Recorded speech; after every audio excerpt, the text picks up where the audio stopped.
შეეხება ახლა ამ დღევანდელ თემას, რადგან მე ვისმენ მანდ სტუდიიდან და საერთოდ ზოგადად მესმის, იმიტომ რომ ფაქტი რომ მე აღარ ვარ ამ ეკლესიის ომოფორის ქვეშ, ასე როგორც ვიტყვით სასულიერო პირები, არ ნიშნავს რომ ეს ჩემი სამშობლო არ არის და გული არ შემტკივა ჩემს პირადად ჩემს გამზრდელ დედა ეკლესიაზე. ნუ რავის შეეპარება ეჭირო მე ისევ ცრემლით და თუ საჭიროა ხმლით ხელში დავდგები ჩემი დედა ეკლესიის დასაცავად. რომელ ეპარქიასაც არ უნდა ვეკუთვნოდე, რომელ ეკლესიასაც არ უნდა ვეკუთვნოდე, სულით და ხორცით მე ისევ ქართველი ვარ. ციანიდის თემა მე მაოცებს საერთოდ, იმიტომ რომ ორი შეკითხვა მაქვს. დიახ. გერმანიაში ციანიდი არ იშოვებოდა საქართველოსთან რო არ წაეღოთ, თუ მათ ვინმეს რამე მოკლა უნდათ? და მეორე, პარალელურად მაოცებს დეკანოზ გიორგი მამალაძეს ჭურჭელი, რომელშიც ციანიდი იყო გადამალული, ხელში ეჭირა. და არა შემთხვევით, არამედ ის მას დაატარებდა, მოგეხსენებათ, ის იყო ეგრეთ წოდებული დეზოდორი, ხო, რითაც სურნელებას ვაფქვევთ ხოლმე. ამიტომ მე ეს თემა მაინც მგონია, ასე ვთქვათ, გამოცხობილი და არ არის მართალი. გამოცხობილი რისთვის? აი რას ფიქრობთ? ანუ რისთვის დაჭირდა? აი თქვენ კითხვა გაქვთ. დიახ. ინტერნეტ გამოკითხვა გაქვთ, ზუსტად ეხლა ეკრანზე მაგერ ვათვალიერებ. რა არის ამის მიზეზი და ამის მიზეზი გახლავთ ორიო, გიწერიათ, რომ მიმდინარეობს პატრიარქის ტახტისათვის ბრძოლა.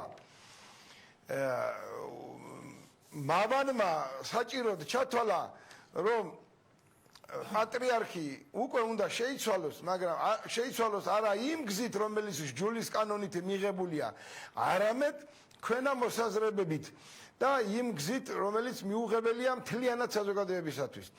აქ მოიაზრება რამოდენიმე კანდიდატი. დიახ. ანუ ხალხი თავისი ყველა ადამიანი თავისი შეგნების მიხედვით სჯის. ვიღაცას გონია, რადგან მიტროპოლიტი დიმიტრი ძმიშვილია მისი, მას უფრო დიდი უპირატესობა აქვს ტახტისაკენ იოლად გაიკვალოს გზა და ბიძა მას აუცილებლად დაუთმობს თავის სავარჯიშს. არა, მიტროპოლიტმა დიმიტრიმ ამ სკანდალის შემდეგ პირველივე დღეებში გააკეთა განცხადება, მან თქვა რომ მე არ ვაპირებ პატრიარქობასო, ნეტგაზეთს მისცა ეს ინტერვიუ, თუ არ ვცდები. მეც მანდა ვარ, ქალბატონო ინგას, ეს უბრალოდ ადამიანის მოსაზრება გამოვთქვი და არა ჩემი დასტური. კი ბატონო. ხო, მეორე ფიქრობს რომ ვიღაცას უნდა კიდე მეორე კანდიდატს მისცეს, კიდე მესამე კანდიდატს. ასე იგი ეჭიდავებიან ერთმანეთს იმისათვის, რაც გამორიცხულია რომ რომელიმე მეს შეძლოს. ვინ არიან ეს კანდიდატები? შეგიძლიათ მითხრათ. ანუ თუ თქვენ ამაში ბრძოლას ხედავთ, მაშ ვისი ბრძოლაა? გავიგეთ ერთი რომ მე უკვე დიმიტრი იძულებული გახდა რომ ეს კომენტარი გაეკეთებინა, არ ვაპირებ, საერთოდ არ ვფიქრობ პატრიარქობაზე. სხვა ვინ კიდევ? მე უკვე დიმიტრი ვერც იფიქრებს ამ საკითხზე იმ მორალიზების გამო რომ ჯულის კანონით მამიდან შვილზე და შთამომავლობით პატრიარქის ტახტის გადაცემა შეუძლებელია, გამორიცხულია. ხო, ამაშია საქმე. მეორე მომენტი, ვის გულისხმობთ, ეხლა ჩამოთვალეს აქ ორი, ერთი იაკობი, მთავარეპისკოპოსია, მგონი მიტროპოლიტი უკვე აღარ ვიცი, აღარ მახსოვს და მიტროპოლიტი პეტრე ცავა.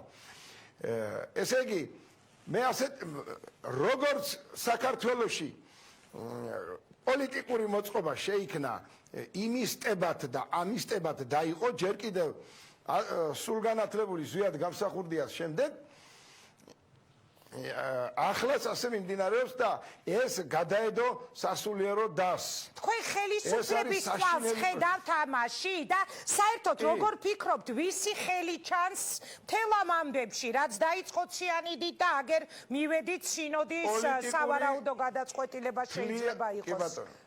მთლიანი პოლიტიკური ელიტის დანაშაულია.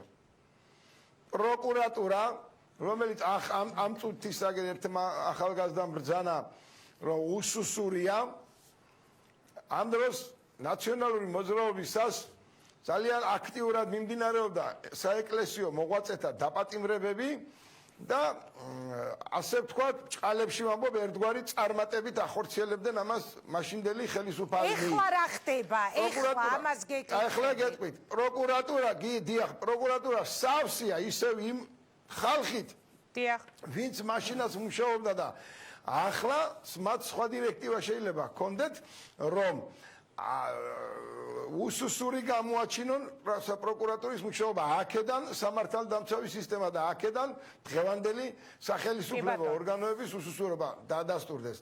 ესე იგი, მეუფე პეტრე, ანუ მიტროპოლიტი პეტრე ცავა მოგეხსენებათ თქვენ ძალიან აქტიურად იყო მხარდაჭერილი ნაციონალური მოძრაობის ლიდერებისგან.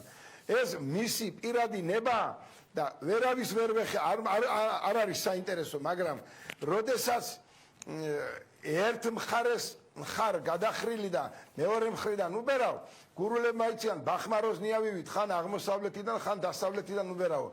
ასეთი ჯერჯერობით მე რაც ნახე მეუფე პეტრე ბოლომდე იმ მხარეს დგას, რა მხარეც მან დაიჭირა ციანიდის ამბავზე და ეს მხარე არის დაპატიმრებული დეკანოზის მხარდაჭერა. ბოლო კითხვა უნდა დაგისვათ და სტუდიაში უნდა გადმოვიდე. საპატრიარქოში ვინ არის დღეს თქვენი აზრით, ან წლების განმავლობაში, რაც თქვენ იცით, ყველაზე გავლენიანი ფიგურა, როცა ამბობენ, რომ აი საპატრიარქოს მეორე სართულიდან იმართებაო პროცესებიო. შეგიძლიათ პირდაპირ მითხრათ და გადმოდივარ აქ სტუდიაში. საპატრიარქოში კი გეტყვით, ხა პირდაპირ ამდენად გამომივახ